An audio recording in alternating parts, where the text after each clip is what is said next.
What's up, dudes? Welcome back to another episode of Rhomas Men's Team. Pretty simple. We are a group of guys helping each other make progress towards each other's goals. If you're new to the channel, awesome and welcome.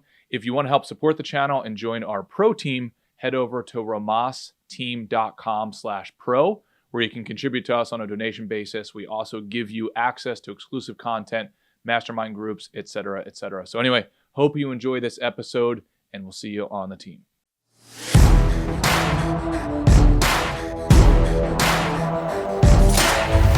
Ray, what's up, brother? Life is good, Wes. How are you? Life is also good. I'm all done with COVID as of last week, feeling good and ready to go. Nice. I'm just passing a sign that says RMT, massage therapy.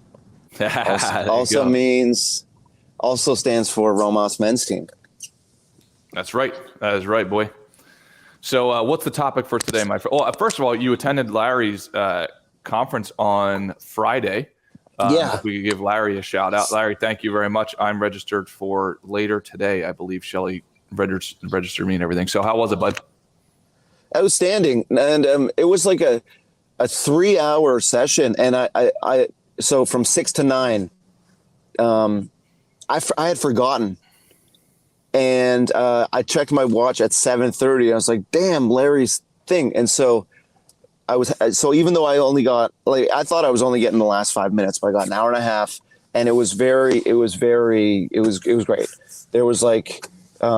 there's a bunch of people there, and it's appropriate for like what I want to talk about today. It was like a bunch of people there who want kind of like business excellence. Like that was my take. You know what I mean? Like, so to like up their personal productivity, and using Larry's brain hacks, which are scientifically kind of like tested to achieve that. And but there was a lot of other human psychology involved, right? Like I thought when he was talking, or something that really came to mind for me was like the way I'm so judgmental of other people. Like there's an Asian driver, there's a woman driver, there's a black guy, there's a gay guy. But it's not just racism or sexism, because I'll also see a white guy and I'll be like, there's a white guy who's had everything handed to him his whole life, right? So it's just this kind of judgmental lens. And we've talked about it in this group before, this kind of threat assessment or threat assumption kind of mentality. And what when we were split off into smaller groups within Larry's session, without Larry, just to kind of like talk in in groups of 4 rather, I realized that like I'm just as judgmental about myself, right? That judgmental kind of like mode doesn't get shut off when there's no one to judge. Like it gets turned inward, right? So that's something I have to figure out, like not being judgmental of others has to be accompanied by not being judgmental of myself in order to kind of like cleanse my mind of like this negativity. Right. Got it. Love it. So it sounds like you would recommend the guys go to, if they have a chance, to go to Larry's second iteration of the presentation today.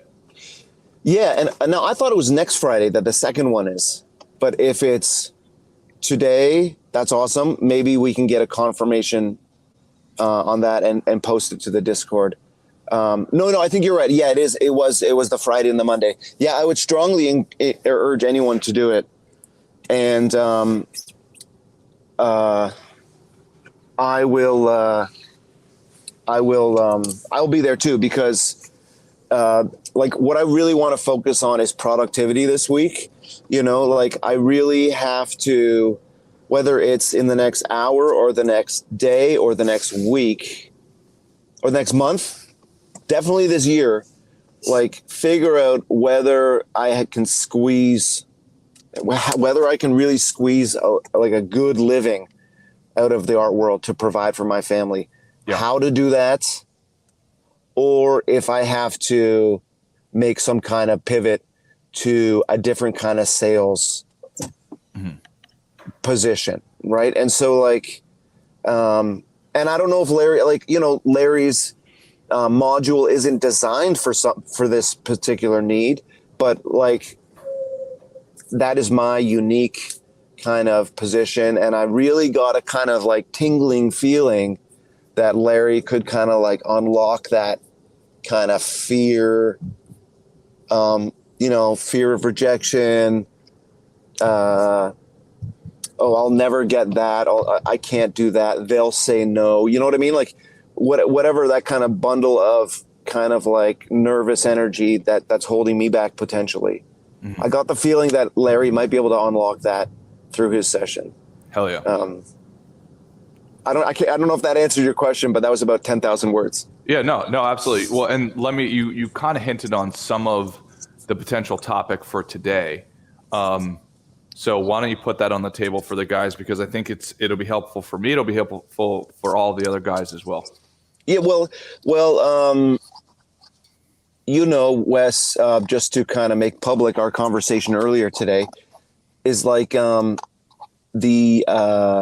rising interest rates and my daughter being like putting pressure on our mortgage, and like my daughter being so good at so many things, and all the kind of like after school activities, that she should be doing, like that all costs money, right? And I'm not making enough of it, and so I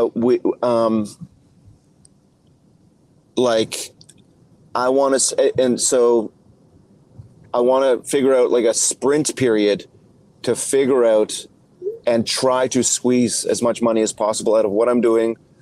And if not, figure out the other appropriate thing to do.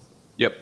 So that sprint, that sprint, and maybe the gentleman on the group can apply that to the sprint they might want to do in their relationship or in fitness or in career as well.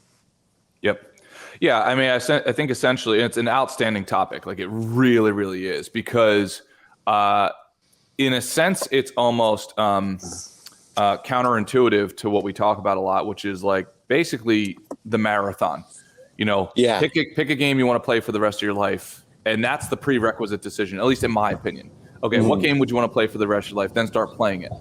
So obviously it implies this extremely long duration activity. At the same time, while you're going up, like that's going to be really hard during the uphills. It's going to be easy during the downhills, right? Yep. Yeah. So at the same time, there's another almost opposite tool that we could use. So while I do think the prerequisite question still is in play, what game did you want to play for the rest of your life? You can also use another short-term tool of saying, okay, well, what would this look like if I sprinted? So instead of a marathon, what if I did a sprint? And the amount of data that you can collect is unbelievable. So when people say, follow your passion, I think there's another element of like, follow your footsteps. Like, are you willing to do the sprint? Are you willing to do the marathon? And I'll give you an example, like a tangible example. I'm consulting right now for a startup company, and it's with this guy who had a very successful business prior, and that market kind of went away, and now he's trying to pivot and iterate from there. He's already a successful entrepreneur. However, one of the things is like he was a successful entrepreneur in a field that was already very well established. It's basically plug and play. Right? Like you just take the blueprint, what's already existing, you put in your sales team and you do it. Okay, great.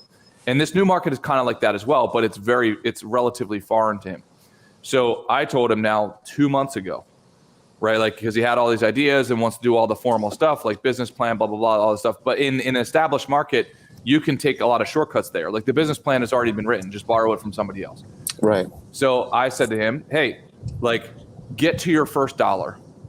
I'm telling there's so much learning in getting to your first dollar. It's like, rather than read and talk about riding the bike, let's get on the bike. You already know enough about riding the bike, right? So, and there's no amount of books you're going to be able to read to substitute actually getting your butt on the bike. Same thing with dance.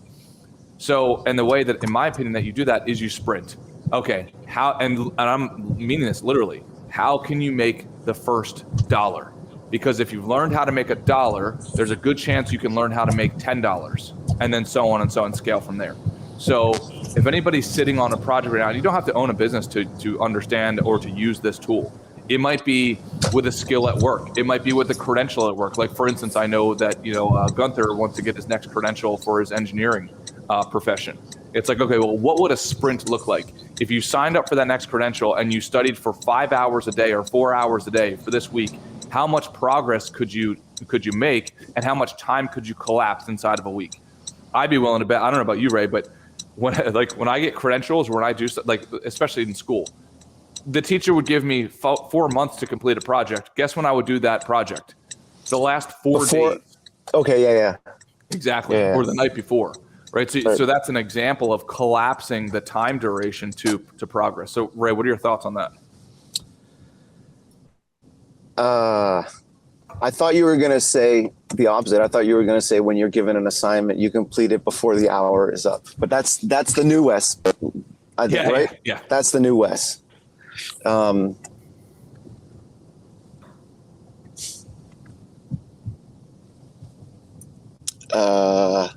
I mean, a lot of things come to mind over and it's like the sprint, it's almost like creating a crisis kind of like mentality, right? Or like an urgency. Yeah. I mean, this is what Mark Zuckerberg used for building Facebook. He used what he called hackathons.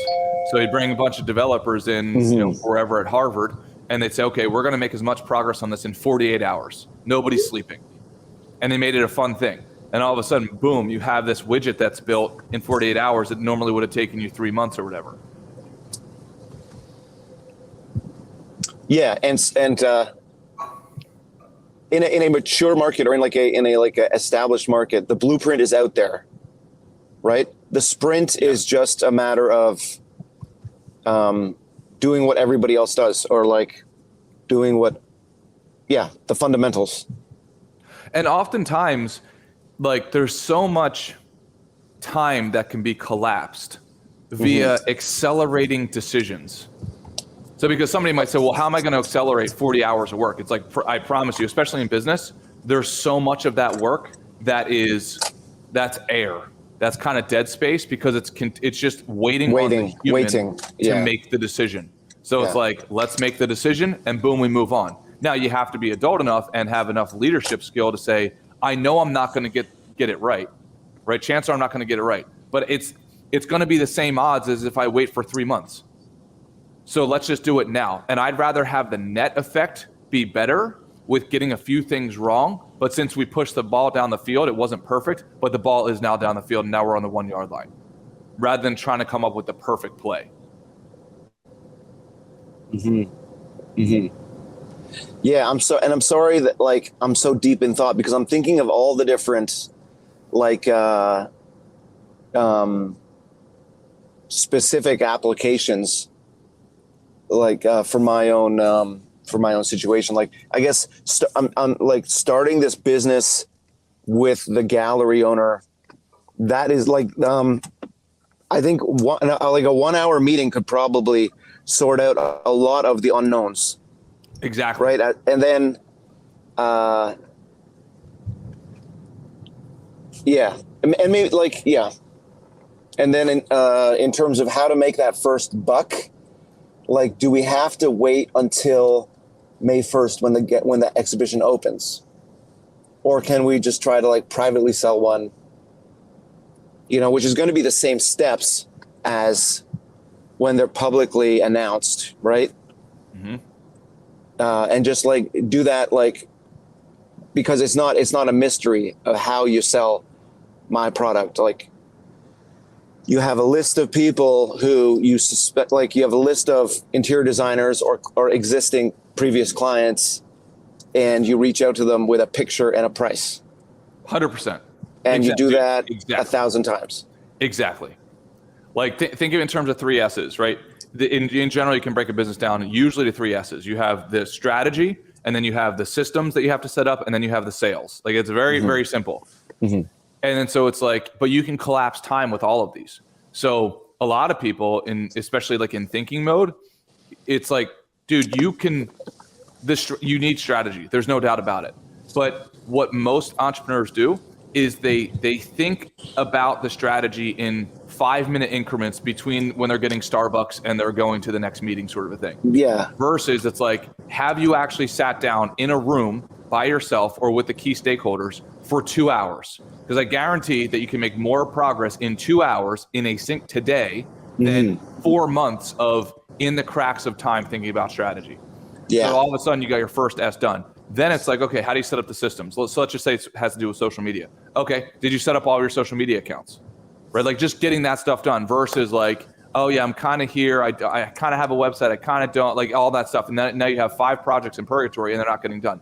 And then people never really get to the sales part, which is the thing. That's the goal line, right? Like right there. That's when business starts, right? Yeah. Did you make a sale? But you do have to do the first 2, right? But my whole point is you could get the strategy done and the systems done usually in 1 day, maybe 2 days. If it's crazy, it's a week.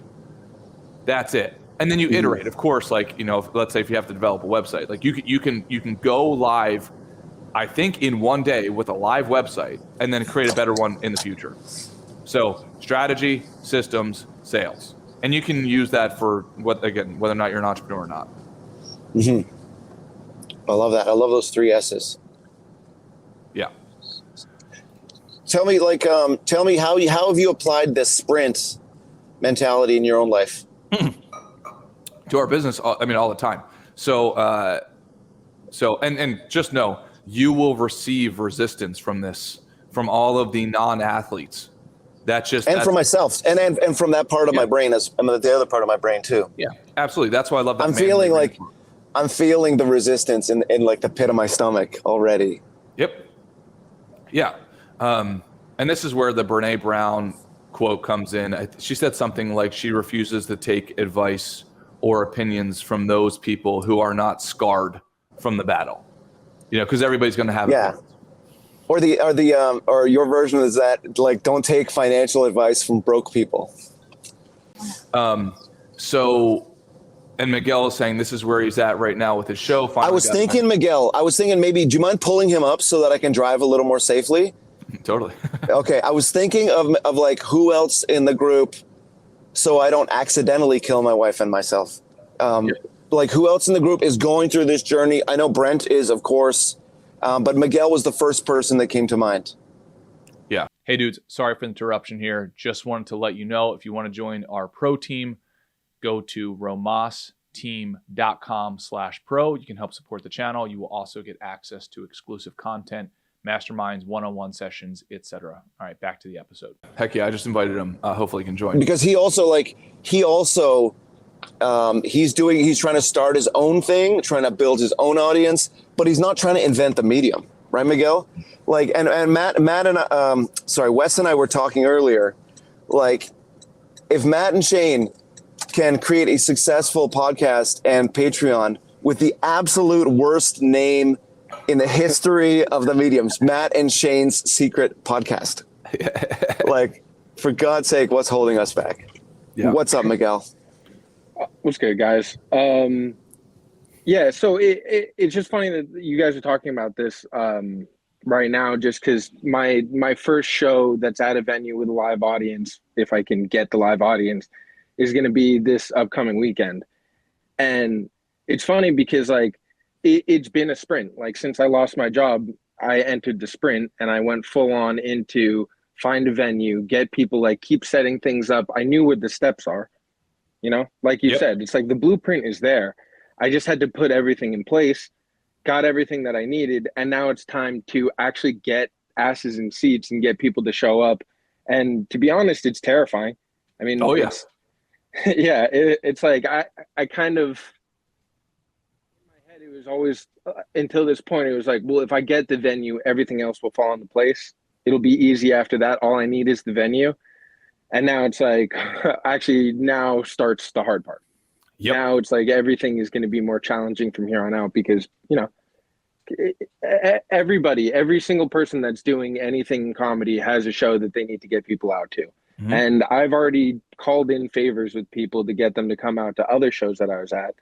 And I don't know that they really get, like, even some of my closest friends, I don't think that they really see the difference between the thing that I'm producing, that is my baby, and like the thing that is like, well, I'm on it and I'm performing, so I want you to see it.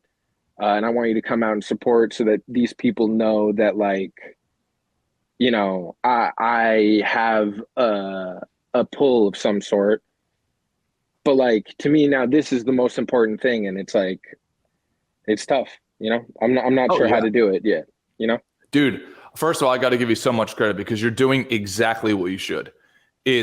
There's so much gold in the next 10 yards. Like, most people want to talk about the Hail Marys, like, how do I get a touchdown? It's like, dude, if you got a touchdown, you would give up all of the learning that happens for the next first down, if that makes sense. And they are very much different plays. So for instance, like the home run in your field, I'm going to imagine, would be, let's just say, getting on TV, right? Saturday Night Live or a movie or something like that. If you were to do that right now, you would have just gotten lucky. And if you lost that gig, then you would have nothing to fall. You would lack the skill, right? So it's like, okay, sure, what does the next 10 yards look like? And I have 4 downs to do it. Okay, great. You're now, dude, I'm so pumped for you, bud, because this final piece right here is definitely unbelievably disproportionately hard relative to what people think it is.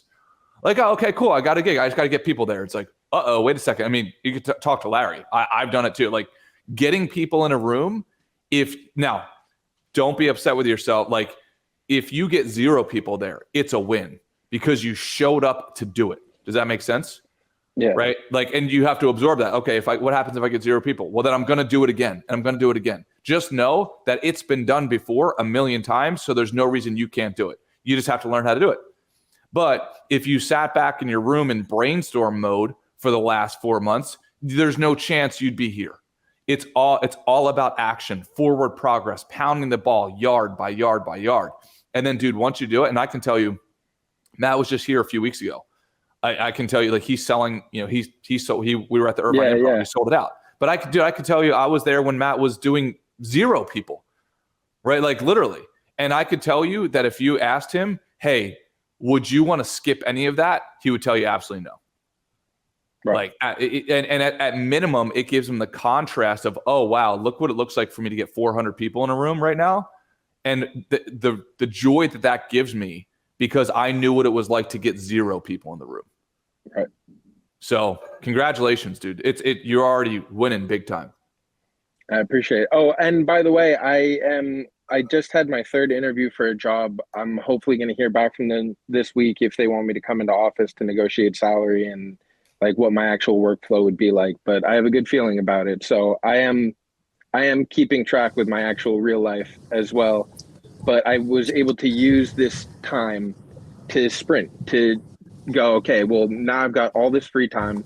Let's not waste it. And I'm on progress. I've got 2 venues in the city I'm negotiating with to try to get it set up out there. I've got this venue in Long Island that they said, you know, if this goes well, then we can talk about doing this as a monthly thing. Heck yeah. So that's a lot of pressure on every side, but like, you know, the sprint works. The sprint does work if you have the time for it and the means and the, you know, the will and the balls. Yeah. Yeah. Well, and Miguel, I want to tell you, like when I watched your Twitch stream last week, like, you're really good at that, man. And it's like, you need to, I think part of the secret is, like, you need to keep doing that for a handful of people so that you are just a natural at it, right? Because you have exactly you have that magic that Butterly has in terms of, like, playing the game, riffing with the comment section, you know, curating like a mellow music. Like, you have all the right ingredients, you just don't have the audience. So, like, that doesn't suggest to me that you should quit doing it, right? Rather, it suggests the opposite. Yep. And like, it's so easy to give you that advice, hard to follow for myself. But it, like, the same applies to me. Like, the hold on. yeah, the universe, the universe sends us signals sometimes when we're on the right path. You know, they don't send us Saturday Night Live job interviews. Right. They just send us signals for when we show up. Yeah. Well, to keep showing up. I appreciate what you said. I enjoy doing the Twitch, and I do think of it as like those kind of streams are just us hanging out. If anybody has free time, if they're at work and they just want to do something to distract themselves.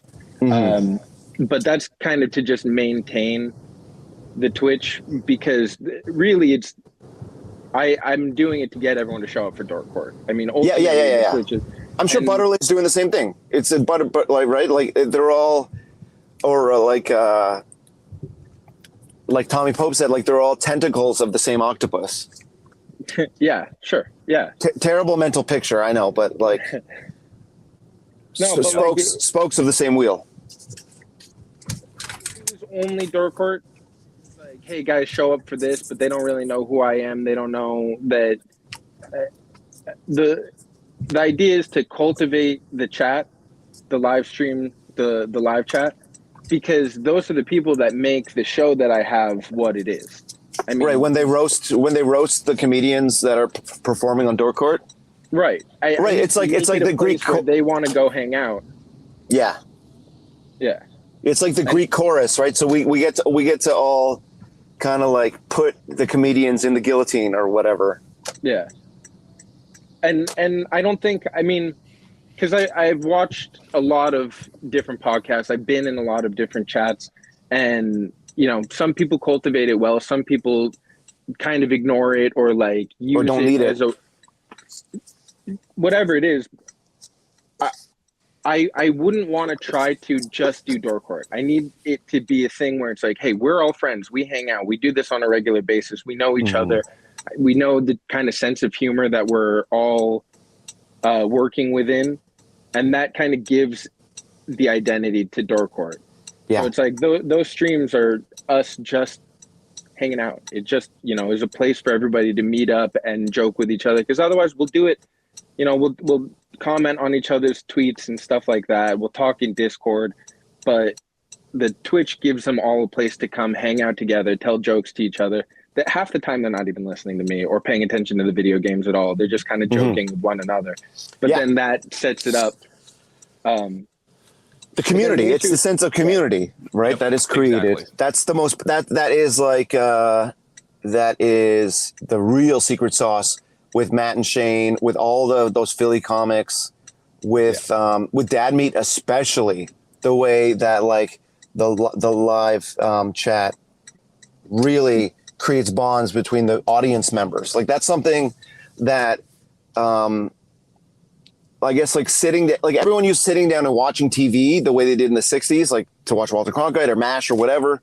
That like there are so many different entertainment choices now that like a sense of community isn't created nationwide, right? Because there's only 3 things to watch. Like part of the more difficult task now is you have to create the audience. You have to create the sense of community from scratch. And you've got it. You've got the necessary ingredients, Miguel. Well, thank you. Let me not pat myself on the back too much because I am like just you suck at it. You suck at it, but you do have the right ingredients. Okay, is that better? I'm just like siphoning the Dad Meat chat. Really is what I mean. It's like I haven't created this whole community. I've seen this like wonderful community created, and I've been part of it. And then I kind of went to a bunch of people. Hey, you know, when they're not doing anything and we don't have a chance to like go hang out in one place, here's another place that we could do. And then I am emulating them as much as possible.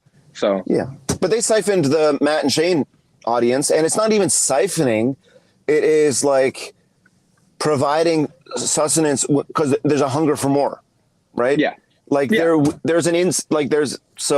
not like, don't feel bad about that at all, man. Because like, I'm not, like well, but then there's more like you know, there's more people showing up to the buffet than Matt and Shane can or Dad Meat can like feed. the difference when it comes to like getting an actual live audience, because that's people that I have to hang out with in real life to cultivate that same kind of community. It has to be people that like I spend time with. So, it now I'm coming to the realization that like I kind of got lucky to have as many people show up online to the live stream as they do. And even if it's not purely luck, it definitely was in large part luck, and maybe I got a little help on the way there that gave me a head start. Now I'm dealing with the reality of like I have to start over from pretty much from scratch, a thing that I didn't have to fully put that level of work into, and I have to do it in a much shorter period of time. And it is what it is. Like you said, if 0 people show up, then I still did everything up until that point. But now there is a big challenge in front of me where I would like, I can see what is going to happen if I can get that crowd there. Word. I can see what's going to be the next level of the show if I can get everyone to show up. So, and Wes, like, can you riff on that for a second? That what he just said at the end there was like, the success because I related to that immensely. The success he enjoyed previously may have he says it's just because of luck. We know that's not true, but now it could have been beginner's luck, or like it could have been right, like the people's attention that he grabbed at that moment, right, which is different than luck, right, because he provided a quality that they wanted, but just like that he accidentally kind of connected with, and now he wants to do it with intention, like professionally, not by accident, in a much shorter time frame, which is exactly what my wife requires me to do. If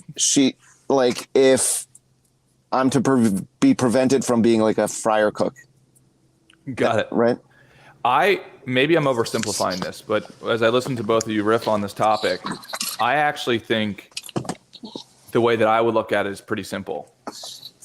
If you are so committed to giving value to others in your unique ability, in my opinion, that takes care of everything.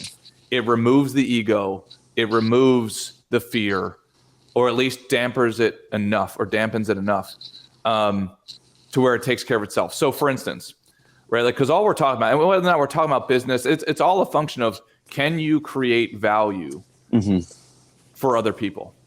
So, and that scales. It starts at, can you, like Matt told me, he's like, dude, I talked to a bunch of comedians and they try to say, hey, like, how are you and what's the magic?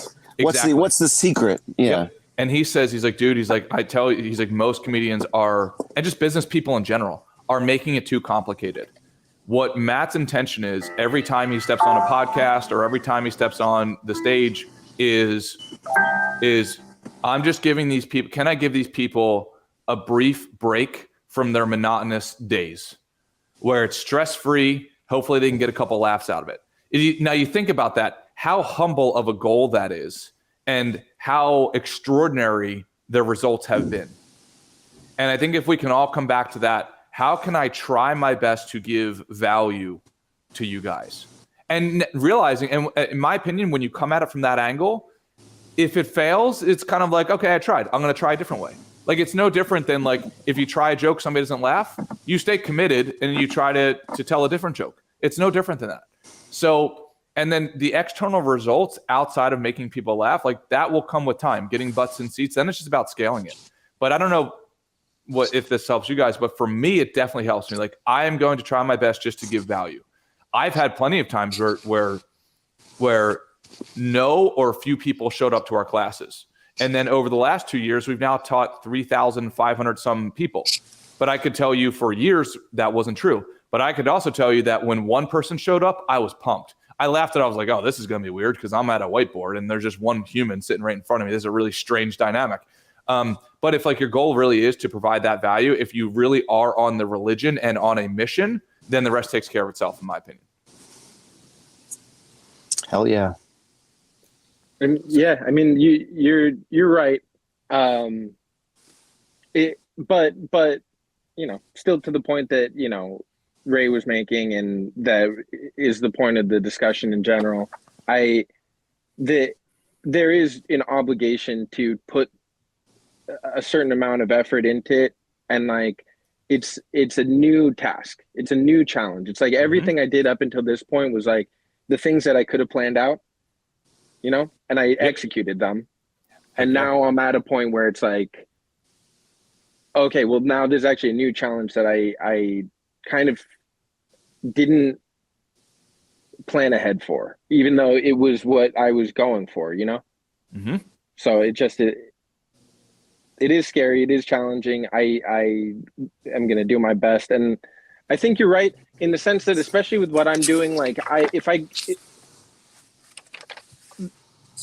I'm creating value for the comics that are going to be on the show, and likely they're going to bring people to help fill the seats. So I just need to kind of provide the materials for them to give out to their friends to be like, here it is, to show up. But you know, there is still a whole new set of challenges directly in front of me.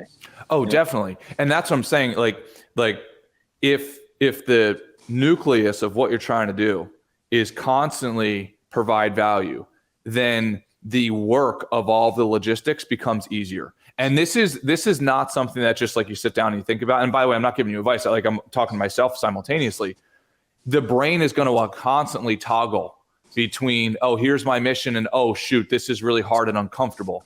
So versus like, oh, I've got to get this done. It's like, no, but make sure you remind your brain, you're getting this done to serve this higher purpose, because it is so easy to get distracted by like the current task list and whether or not your biology wants to follow through on that task list or go hide back in your bedroom. So if that North Star is not constant, oh, this is why I'm doing it, this is why I'm doing it. This is why Michael Jordan's quote of like, I go out there on the court every day because there's at least one kid in the stands that has never seen me play and will never see me play in person, most likely because he can't afford it, sort of a thing. So my mission is to serve that one kid. And look what Michael Jordan did. He served the world throughout history, sort of a deal. So I think in a weird way, the more simple and the more pure we keep the value proposition and our commitment to doing that, the rest kind of takes care of itself. Yeah, and Larry's saying expectations are what we have to be careful of, you know. So that makes complete sense. Yeah. Ray, any more comments on this, brother? And Miguel? No, I like the who do I create value for? Because Miguel says he creates value for the other comics. That's like it's an opportunity for them to practice their craft, to reach new eyeballs and ears. And but Miguel, you also create value for the audience, right? By orchestrating the whole, by producing, by executing the whole show, right? And so and then you create value for yourself. So I was thinking like, so I made just a little chart, right? Like I create value for, and for me, it's the artists. And I was thinking of when you said the other comedians, right? I create value for the audience who get to look at it. I create value for the art collectors who like to buy it. And then I create value for whatever partners I have in the business, stakeholders. And I create value for myself. Yeah. And I think Larry talked about like, like I said before, like, don't forget to be kind to yourself. And I mean, I have trouble with the word be kind to yourself. Like in our manly, you know, caveman group here, be kind to yourself is like that language doesn't always fit what I'm trying to say, but like, treat yourself, you would your brother. Yeah. Right. So in other words, like, you're not just creating value for the other, like you're creating value like a machine gun, not just like not just to the other comics. And so am I.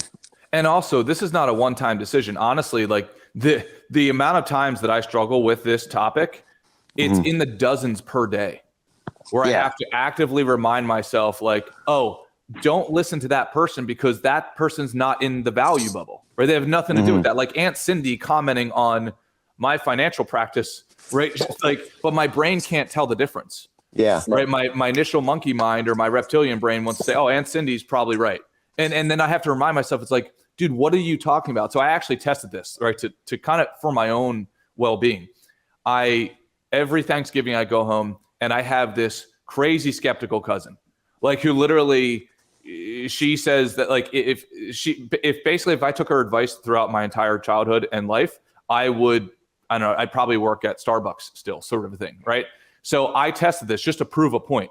I gave her a pitch on an idea, and then I said, "What do you think about that?" She's like, "Definitely wouldn't work." And then I was like, "Oh, this is fascinating," because that idea has already been put into practice for the last 7 years and has literally made millions of dollars. Literally, I'm not saying that to sound like a douchebag. I'm saying that literally. So that's a perfect example of like where a naysayer who's not on the field, right, has nothing to do with the actual, like the value proposition. So the only reason I'm saying that is I go through this multiple times, dozens of times a day, where I have to constantly remind myself, okay, is this person's comments relevant? Or my thoughts, my monkey mind, is that comment relevant? No, get back to the value, get back to the value, get back to the value. Yeah. So. And I think that like, and again, to try and weave in the Larry's wisdom, whereas like, you know, with the eureka moment I had in his session, like, don't just be judgmental against others. Remember, you're being judgmental on yourself as well. Mm-hmm. Right. This men's group has trained me out of like watching the news constantly and being bombarded with negative information. Right. This men's group has taught me the toxicity of social media and the way it just creates comparison and jealousy. Right. And so, and the next step is like getting at that naysayer in my mind. Right. Because like, it's the same, it's kind of the same lizard brain that gets activated, whether it's the news, comments on social media, Aunt Karen giving me like, you know, contemporary art advice or whatever. Larry, what's up, man? Hey, great to hear you all. And now to see you as well. I just did my first live virtual event, and I have 27 years of being in business for myself, over 40 years of research in the science of the brain, psychology. And I was sweating bullets. I was like a mess. And, you know, you guys really nailed it when I recognized that, hey, if you're doing this because this is what you love, you're doing this because you know that others are going through the same thing you're going through. And if you can get out of your own way and get involved in what they need and what they're looking for, the rest will take care of itself. And you guys are absolutely right. You know, I mean, I really got myself in the weeds, and it's not about how much you know or all the processes you have. It's about, and when, you know, and I liked, Ray, when you talked about the alpha can't really talk too much about being kind to themselves. You know, it's kind of like a little sissy or whatever, but by golly, if we're not, who's going to be? You know, we're going to keep searching elsewhere to try to find somebody to acknowledge us. And like Wes said, you know, he's going to take an idea that he's proven to create millions and offer it to someone who then says that'll never work. Was a perfect example of how susceptible the human mind is to suggestion. And it doesn't, the reptilian brain doesn't know the difference between nonsense and wisdom. We have to discern that. And it has to be discerned. It has to be figured out through what is it we're attempting to accomplish. And what we're attempting in my work, I'm attempting to accomplish for people to fall in love with themselves so that they can get on with their life, get into the sprint, be able to get things done instead of contemplating their way or masturbating their way through life. And, you know, it might feel good for a while, but then, you know, you need another fix, right? So I really want to thank all of you for sharing what you're going through, because it does ground us. It does make us realize of what's really important. And what's really important, and I just want to share this one thing, is watch out for those demonic expectations.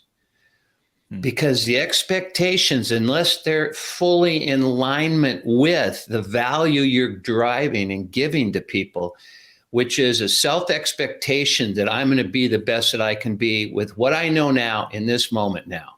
I'll learn the rest. Hell, we dumped some money into this first virtual event. We had a lot of behind the scenes people doing things. We got Ray show up an hour and a half later, you know, and we had one person who was upside down. They didn't even know how to use their phone. And I'm trying not.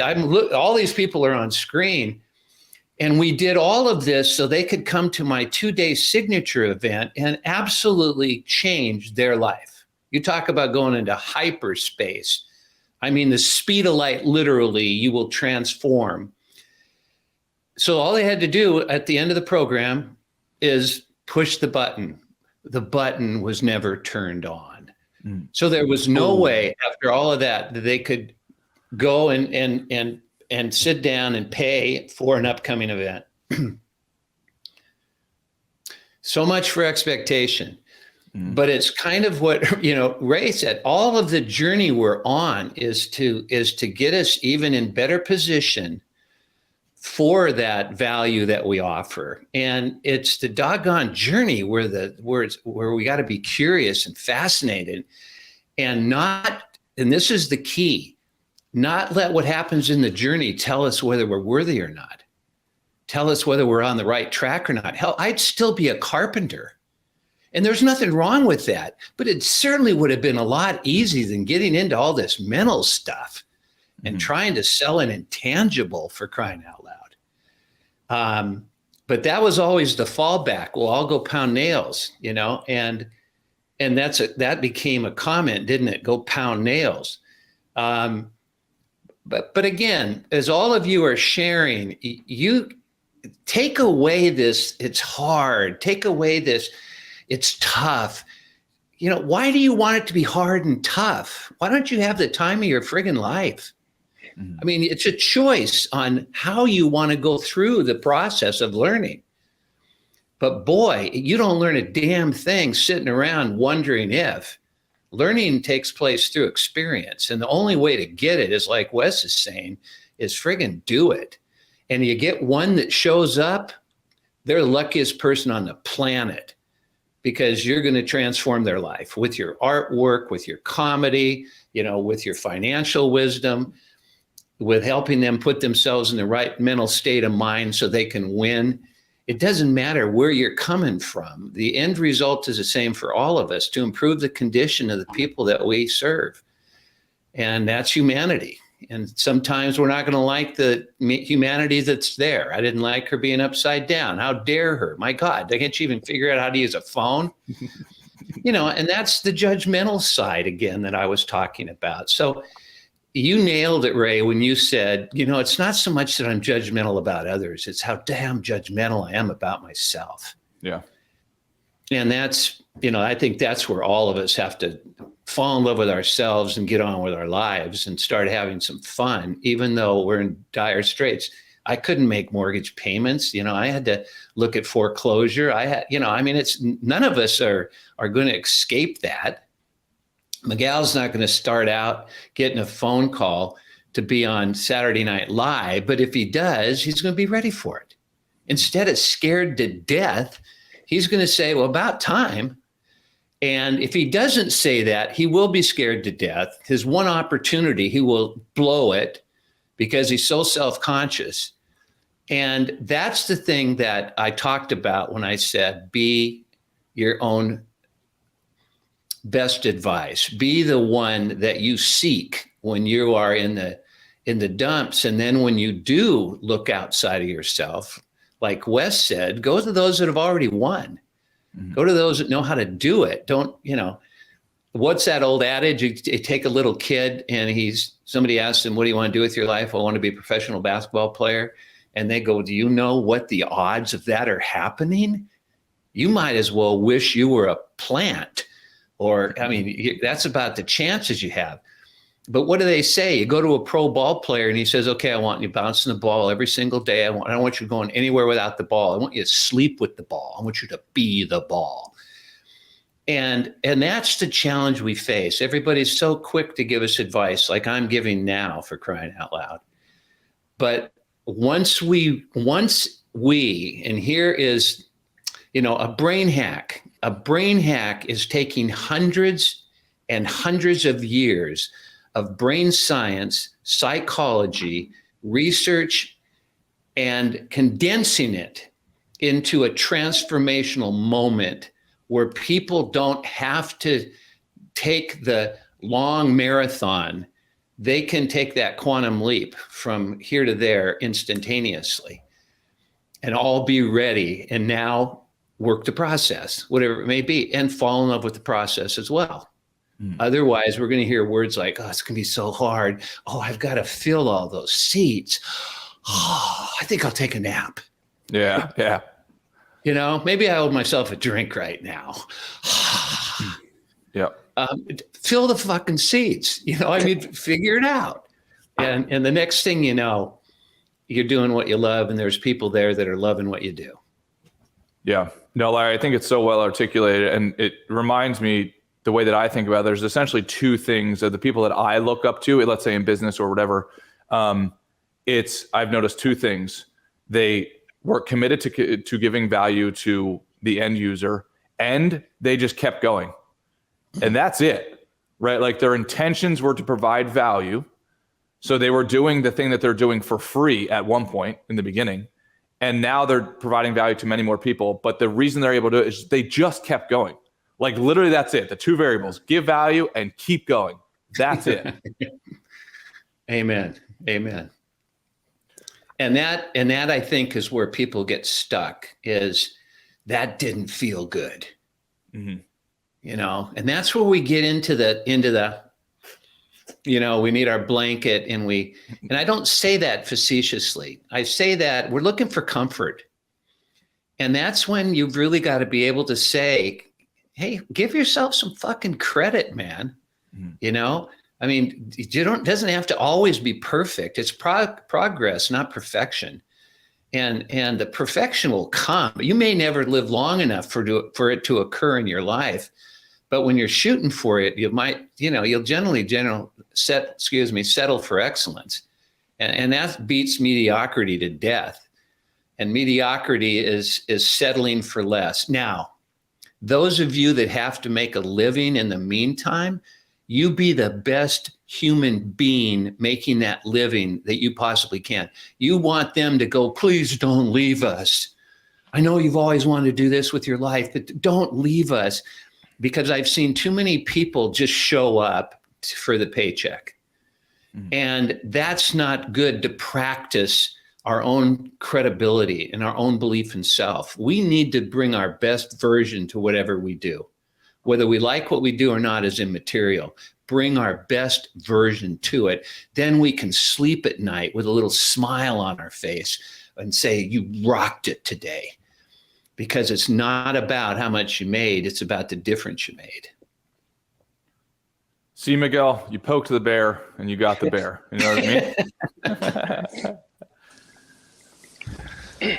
Well, look, for everyone who's on the group on the pod today, go to Larry Olson Live, and you'll get a link, or you'll get sign up for the alert for the module this evening at 6 p.m. Eastern time, 3 p.m. Pacific time, and then check your email for when you get the alert. It's not enough to just get the alert, and and then show up on time. That goals, squad goals. Wow.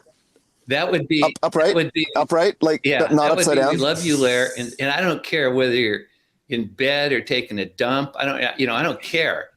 Have some balls and just have your video on, because it makes such a difference for everybody else to be able to. Oh, absolutely. It creates value. Like it absolutely creates value.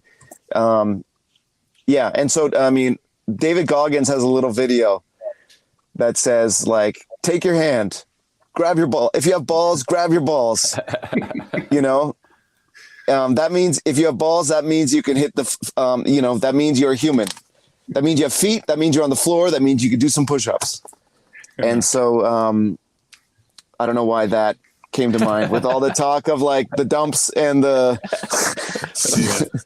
Well, and let me. Well, Wes is asking me to get real when I'm on this, so I'm. No, no, that was as real as we want you to get. Just maybe you know a little bit of brake pedal, but no. Okay. That was great. He's just no. I for one am going to be on that call tonight, listening and learning. I would encourage everyone else to do so as well. Thank you, Wes. There's no cost at all. Thank you, Larry. So, well, in the spirit of the topic of this, if we could go real quick, round robin, what is everyone's sprint for this week? So I can tell you my sprint will be for Ray and I to come to a conclusion on some of the Rhomas stuff and get more content put out there of the videos that we have. So that's the focus sprint that I will have. Ray, what's your sprint, bro? I'm going to have a 1 hour meeting with my gallery partner just to decide once and for all if I'm going to get what I want from this partnership, or if I have to get my own space and just hang my own sign. Got it. Miguel? I'm going to make some more videos, door court, highlight videos, try to find the funniest clips that I can and make teasers, promote as much as possible. Start using Facebook again, even though I have been afraid to. I literally was just thinking while Larry was talking that that's probably one of the big steps that I've been avoiding. And then also I want to make a door court Instagram page separate from my personal page. And so I'm going to try to get all of those done this week. Absolutely. All right, buddy. Larry, how about you, bud?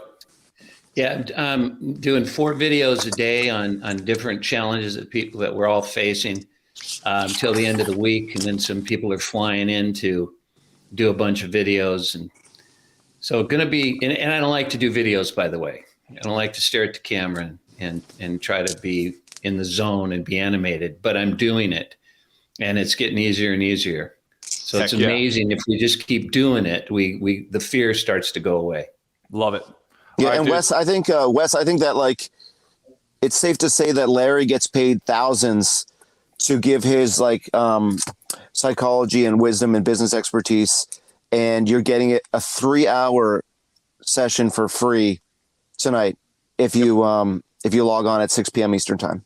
Hell yeah. I'm also going to hop on that. Do it, bro. Ray, if you need an extra job, I love the promotion.